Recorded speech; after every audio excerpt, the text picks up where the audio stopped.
Chapter 23 shloka. भगवान यहाँ पे क्या बोल रहे हैं? नैनम छिदन्ति शस्त्राणि नैनम दहति पावकः। इसको आग नहीं जला सकती है, कोई सूखा नहीं कर सकता है, गीला नहीं कर सकता है, कोई शस्त्र दोनों, कोई इसको भेद नहीं सकता है।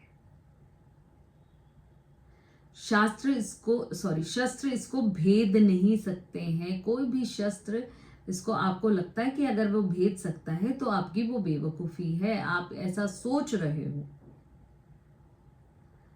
क्या ऐसा होता है? पानी गिरे तो हम गीले हो जाते हैं, राइट? बारिश में जाएं तो हम तो गीले हो जाते हैं, मगर यहाँ पे ईश्वर बोलते हैं कि वो गीला ही नहीं होता है, वो सूखता नहीं है। शस्त्र उसको भेद नहीं सकते हैं। अगर जब हम दुखी होते हैं तो क्या आत्मा दुखी होती है? सोच के देखिए, आत्मा दुखी होती है क्या? जब हम दुखी होते हैं उस समय आपकी आत्मा आपसे कुछ कह रही होती है, मगर आप सुन नहीं पाते। यही इंद्रियां जो हमें बाहर की तरफ लेके जा रही हैं, यही इंद्रियां हमारी जब अंदर की तरफ हो जाती हैं तब हम उसको एक्सपीरियंस करते हैं, जो भगवान बोल रहे हैं। यही तो इंद्रियां हैं। हम बाहर क्या देख रहे हैं? आप सब लोगों को देख रहे हैं, राइट? सुन किसको रहे हैं? बोल कहाँ पे रहे हैं? अभी अगर हम बोले कि ये सारी चीजें हमारे अंदर आ जाएं, अंदर की तरफ, आंतरिक साधना हम क्या बोलते हैं? आंतरिक साधना मतलब जो हम अपनी इंद्रियों को अंदर लेके जाते हैं। ये सेकंड चैप्टर अपनी इंद्रियों को अंदर लेके जाने का है। जब हम अंदर लेके जाएंगे तभी तो हम समझेंगे, नहीं तो हम तो अगर बाहर से समझें तो कोई भी ये बोल सकता है ना कि यार कैसे आप इलॉजिकल बात कर रहे हो, क्योंकि किसी ने आत्मा को देखा नहीं है। तो कोई तो यही बोलेगा ना कि लॉजिकल बात तो है ही नहीं। हम बाहर जाते हैं, बारिश में जाएंगे तो गीले होंगे ऑब्वियसली। अगर धूप ज्यादा तेज पड़ेगी तो हमारा शरीर झुलसेगा, बिल्कुल होगा। गर्मी है तो गर्मी लगेगी, सर्दी है तो सर्दी लगेगी, सुख आए तो सुख भी प्रतीत होगा, दुख आए तो दुख भी प्रतीत होगा। और कोई हमें मारेगा तो उसका एहसास भी होगा। ये सब होगा हमको। हम तो यही बोलेंगे हमको ये सब होगा, बट जो ईश्वर बोल रहे हैं क्या वो उसके विपरीत है? देखिए, हमारी सारी मान्यताएं तोड़ रहे हैं भगवान, सारी मान्यताएं तोड़ रहे हैं कि तू अभी तक सोच रहा था इस शरीर के मरने से मरना है, इस शरीर जाने से ही सब कुछ विनाश हो जाता है, यहीं पे खत्म हो जाता है, मगर ऐसा है नहीं। ऐसा है नहीं।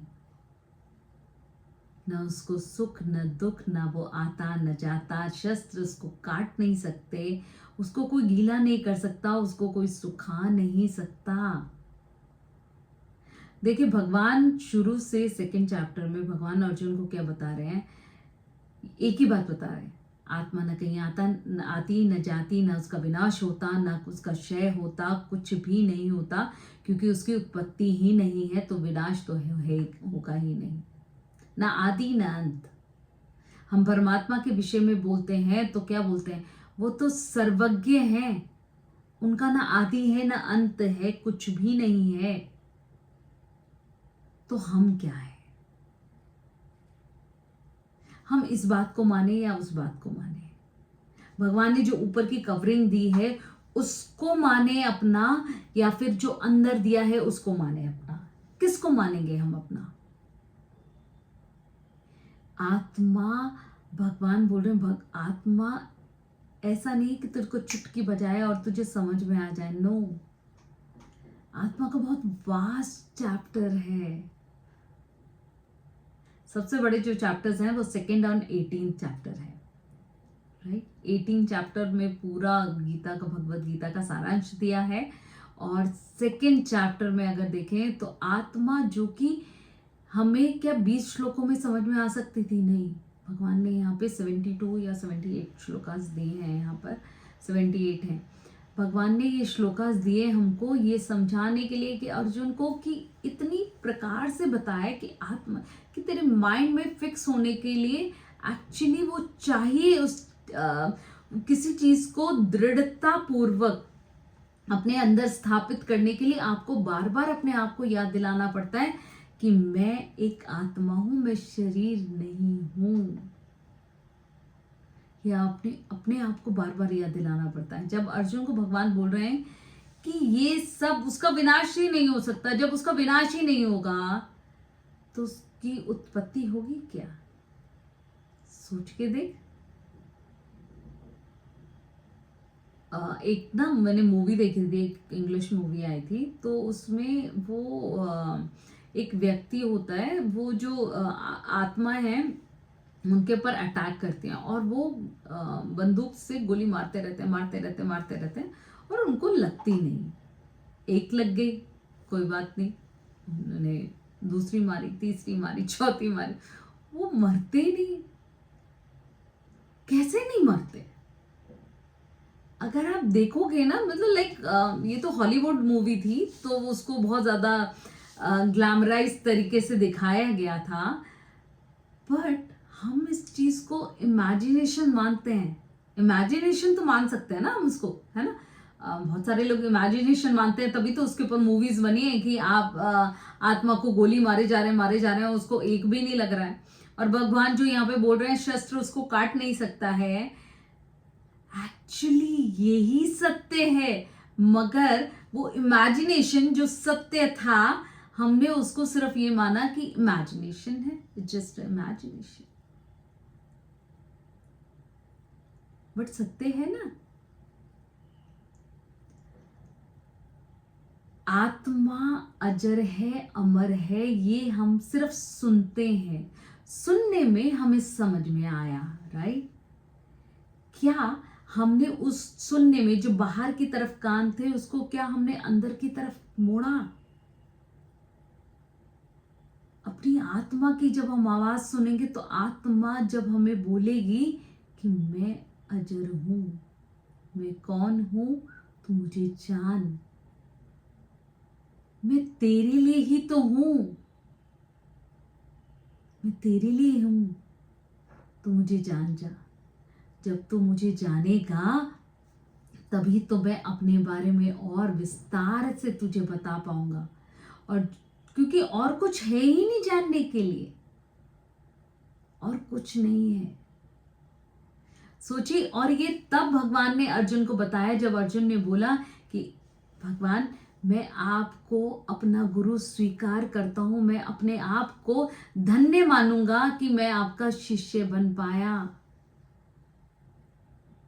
तो इसीलिए तो भगवान की कृपा है कि जो हम सब पे बरस रही है, जो हम सबको बता रहे हैं भगवान कि आत्मा को जान। आत्मा और परमात्मा भिन्न नहीं है, उसको जान ले।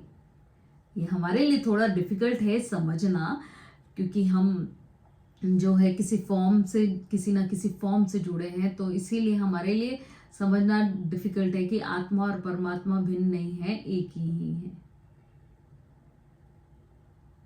राइट। ये प्रोसेसेस, तो जब हम इस प्रोसेस को फॉलो करते हैं, भगवान बोलते हैं कि आवाज, हम बोलते हैं ना कई बार कि ये मेरी आत्मा की आवाज है, ये मुझे जो सिग्नल मिला है, ये प्रेरणा है, ये प्रेरणा आई है, इसको पूरा होना ही होना है, इसको कोई नहीं रोक सकता, ये मेरी प्रेरणा है। और प्रेरणा कहाँ से आई है? जब हम प्रेरणा बोलते हैं तो मतलब क्या कि हमारी आत्मा आवाज दे रही है, हमारी आत्मा ने आवाज दी है कि तुझे ये करना है, बट फिर भूल जाती हूँ, फिर हम सब भूल जाते हैं, दुनिया में लगते हैं फिर भूल जाते हैं। भगवान जी धन्यवाद।